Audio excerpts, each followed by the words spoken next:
Viewers আসসালামু আলাইকুম, সবাইকে আমার চ্যানেলের পক্ষ থেকে স্বাগত জানাচ্ছি। জাতীয় বিশ্ববিদ্যালয়ের অধীনে ডিগ্রি অনার্স এবং মাস্টার্সের ভর্তি ফর্ম পূরণ পরীক্ষা সংক্রান্ত আপডেট তথ্যগুলো আপনাদেরকে জানিয়ে থাকি।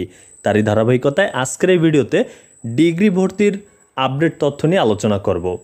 ডিগ্রি ভর্তির আবেদন করার পর আপনাদের মনে একটি প্রশ্ন কাজ করছে, সেটি হচ্ছে যে ডিগ্রি ভর্তির রেজাল্ট কবে প্রকাশিত হবে। আপনারা যারা আবেদন করেছেন বিভিন্ন কলেজে, তাদের রেজাল্টটি অবশ্য কবে দেবে সে বিষয়টি নিয়ে ইতিমধ্যে একটি নোটিশ প্রকাশিত হয়েছে জাতীয় বিশ্ববিদ্যালয়ের ওয়েবসাইটে।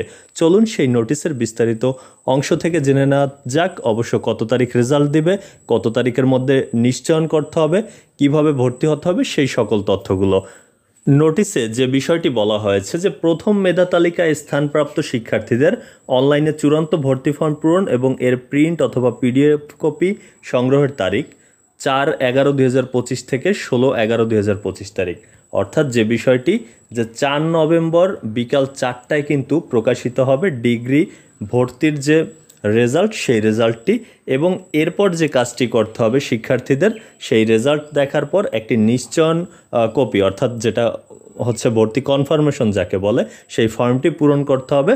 পূরণ করে এরপর কিন্তু ভর্তি হতে হবে। এখানে তথ্য দেওয়া রয়েছে যে প্রথম মেধা তালিকায় স্থানপ্রাপ্ত শিক্ষার্থীদের চূড়ান্ত ভর্তি ফর্ম এবং রেজিস্ট্রেশন ফি জমা দেওয়ার যে তারিখ, সেটি হচ্ছে 5/11/2025 থেকে 17/11/2025, অর্থাৎ 5 নভেম্বর থেকে 17 নভেম্বরের মধ্যে কিন্তু ভর্তি হতে হবে। ওই ফর্মটি পূরণ করে, চূড়ান্ত ভর্তি ফর্মটি পূরণ করে কলেজে জমা দিয়ে টাকা সহকারে, যে ভর্তি ফি সব সহকারে জমা দিতে হবে 17 নভেম্বরের মধ্যে।